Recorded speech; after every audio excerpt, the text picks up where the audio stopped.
संदेश झूठ से हटके। नमस्कार, संदेश हिंदी न्यूज चैनल में मैं हरिशंकर जोशी आपका हार्दिक स्वागत करता हूं, अभिनंदन करता हूं। इलेक्शन कमिश्नर बीजेपी और आरएसएस जैसे बात कर रहे हैं। वो भूल गए हैं कि वो किसी राजनीतिक पार्टी के नहीं है। वो हिंदुस्तान के इलेक्शन कमिश्नर है और उनका काम इस संविधान की रक्षा करने का है। ये जो भारतीय आयोग है, इनकी दादागिरी नहीं चलेगी। लोकतंत्र की जननी बिहार है और उसी लोकतंत्र की जननी से ये लोकतंत्र को खत्म करना चाहते हैं। ये हम बिहार के लोग हर कुछ नहीं होने देंगे। असल में बहुत दिनों से जनता को और सिविल सोसाइटी को, जो कि विपक्ष के साथ सहानुभूति रखती है, उसको ये शिकायत थी, अपेक्षा थी और अपेक्षा शिकायत में बन गई थी कि ये राजनीतिक दल मैदान में क्यों नहीं आते। और इसकी वजह से मैं ये देख रहा था कि कुछ लोगों के अंदर मायूसी और झुंझलाहट भी पैदा हो रही है। तो आज जो है वो बिहार के अंदर वो मसला तो हल हो गया और मैं समझता हूं कि वो लोग जो ये चाहते थे कि विपक्ष सड़क पे आए, वो आज कुछ अपने आप को संतुष्ट महसूस कर रहा होगा। आपने एक तस्वीर दिखाई थी भैंस वाली और उसके बाद पप्पू का जिक्र किया। पप्पू यादव जो है वो रेलगाड़ी के सामने खड़े हो गए और रेल का रुकना असल में बंद की बहुत बड़ी कामयाबी होती है। और आप ये देखिए, मैं अभी एक इंटरव्यू देख रहा था, उसमें वो जो पत्रकार जो सर एक जगह नहीं कई जगह रेल रोकी गई है, कई जगह रेल रोकी गई है। तो वो जो महिला पत्रकार थी वो बार बार पप्पू यादव से ये कह रही थी कि आपका अपमान हुआ है, आपके साथ बुरा सलूक हुआ है, लेकिन वो यही कहते रहे मेरा नाम सूची में नहीं था, मैं तो सिर्फ ये देखने के लिए गया था कि हमारे नेता राहुल गांधी ऊपर जाते हैं या नहीं। मैंने वहां जाके देखा वो ऊपर चले गए और मुझको ऊपर जाना नहीं था।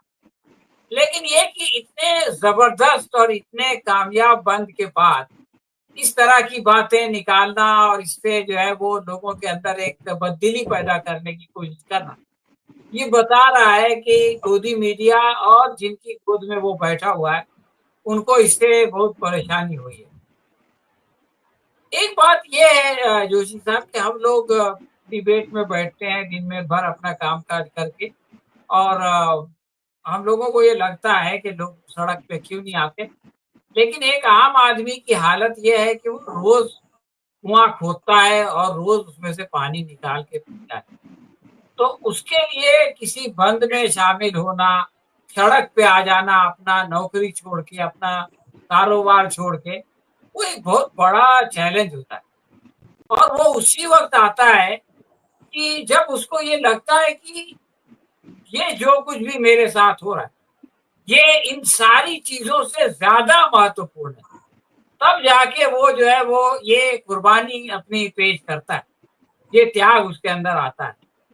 और भाजपा ने ये अवसर दिया, ये उनको एहसास दिलाया चुनाव आयोग के जरिए से कि देखो अब जो है वो तुम्हारा जो है वो वोट नहीं चोरी होने जा रहा है जैसा कि आपने क्लिप में दिखाया, बल्कि तुम्हारा भविष्य चोरी होने जा रहा है। तो ये बात ऐसी है कि जिसने लोगों को झंझोड़ दिया। आपको याद होगा जब लोकसभा का चुनाव हो रहा था तो हमारे प्रधानमंत्री जो है वो लोगों को डरा रहे थे कि ये जो विपक्ष है ये उन लोगों के जरिए जो बहुत ज्यादा बच्चे पैदा करते हैं तुम्हारा मंगलसूत्र छीन लेगा, तुम्हारी भैंस खोल के ले जाएगा, तुम्हारी टोटी जो है घर में 2 है तो निकाल लेगा, यानी तुम्हारी ये सारी चीजों से तुमको वंचित कर दिया जाएगा।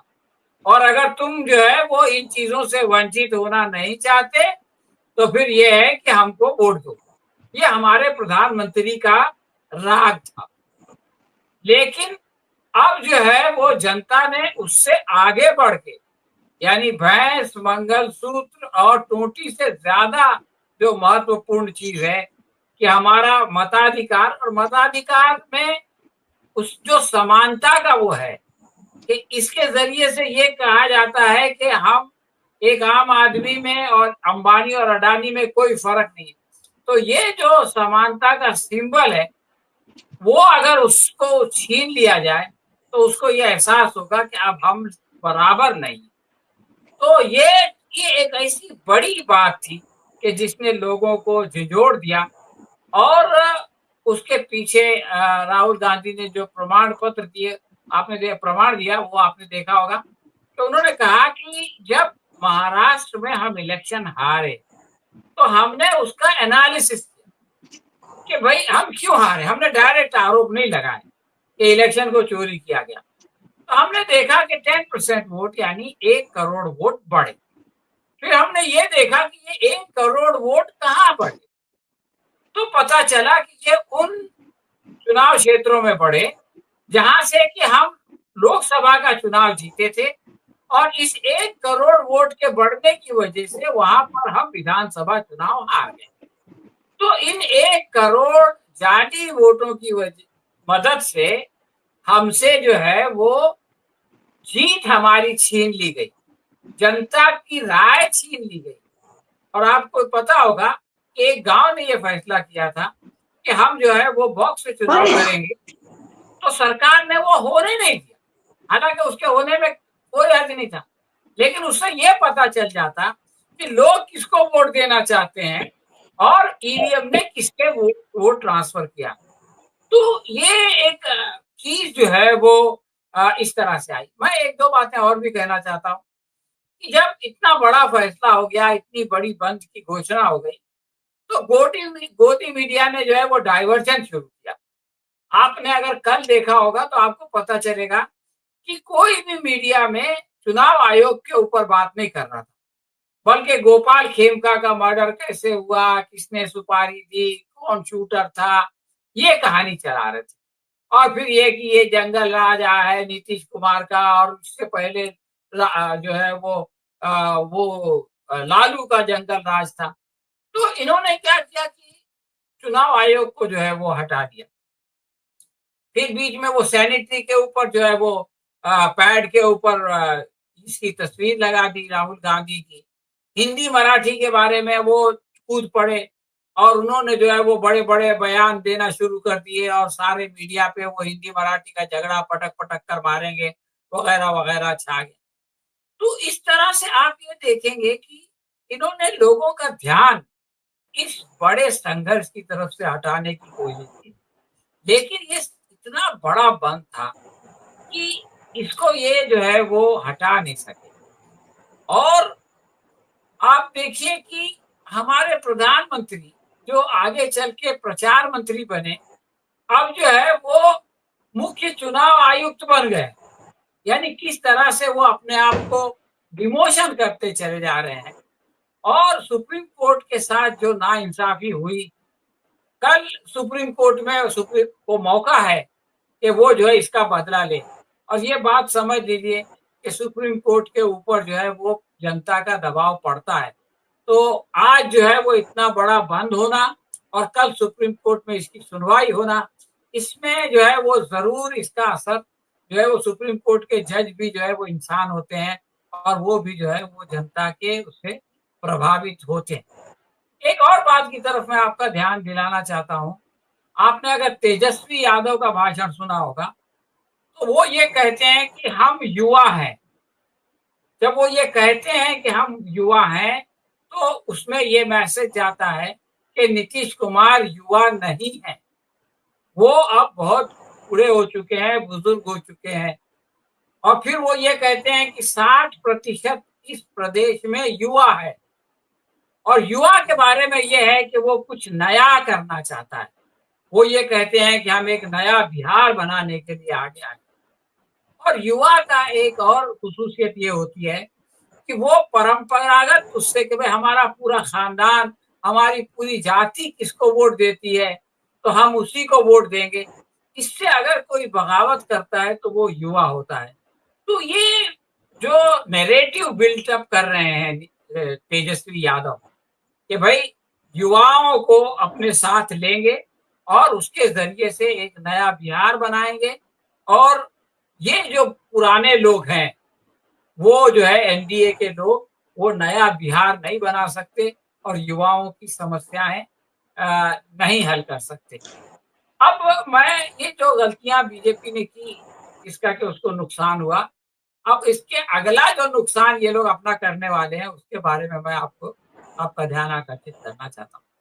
देखिए, अभी जी। आपने वो खबर देखी होगी कि लालू यादव का चारा घोटाला के बारे में अब दोबारा सीबीआई ने अपील की है। लालू यादव को 3.5 साल की सजा दी जो है वो लोअर कोर्ट ने, लेकिन सीबीआई कह रही है कि ये सजा नहीं बल्कि जो मैक्सिमम सजा है, जो ज्यादा से ज्यादा सजा है, वो दी जाए। और जो झारखंड हाई कोर्ट है उसने इस बात को मान्य कर लिया है, यानी ये कि वो इसकी सुनवाई करेगी ताकि उनको ज्यादा से ज्यादा सजा दे सके। इनको इतनी अकल नहीं है कि झारखंड में हेमंत सोरेन को इन्होंने जेल में डाला और जेल से वो छूट के आए और दोबारा मुख्यमंत्री बने और पूरी जोर के साथ बने, पहले से ज्यादा वोट थे और उसमें एक बहुत बड़ा कंट्रीब्यूशन उनको जेल में डालने का था। अगर इन्होंने इलेक्शन से पहले, जैसा कि ये चाह रहे हैं और जैसा कि ये साजिश कर रहे हैं, अगर इन्होंने लालू यादव को फिर से जेल में डाल दिया तो इसमें कोई नई बात नहीं होगी, लालू यादव इससे पहले भी जेल में जा चुके हैं। लेकिन के लिए जो सहानुभूति की लहर चलेगी, उसकी बीजेपी को इतनी बड़ी कीमत चुकानी पड़ेगी कि इनको जो है वो दिन में तारे नजर आएंगे। आखिरी बात, लोग सोच रहे होंगे कि जोशी साहब बार बार ये क्यों कह रहे हैं, इसकी वजह से जो है वो मोदी जी की नींद उड़ गई होगी। इसलिए कि ये तो राज्य का चुनाव है, अगर किसी राज्य में जो है वो चुनाव हो और उसमें बीजेपी हार जाए तो केंद्र सरकार की सत्ता जाना जो है वो जरूरी नहीं है। लेकिन ये जो बिहार का राज्य है, इसमें 2 फैक्टर्स हैं जिसको कि हमको ध्यान रखना पड़ेगा।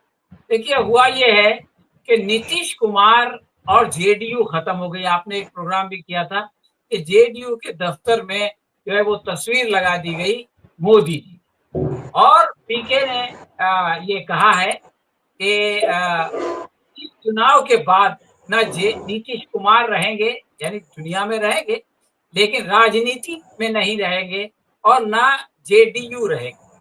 अब प्रश्न ये है कि जो जेडीयू का कैडर है, जो जेडीयू के नेता है, जो जेडीयू का वोटर है, वो कहाँ जाएगा? तो वो जो है वो एनडीए में जाए, बीजेपी में जाए, उसकी संभावना कम है। कुछ नेता चले जाएंगे लालच में, लेकिन कैडर नहीं जाएगा।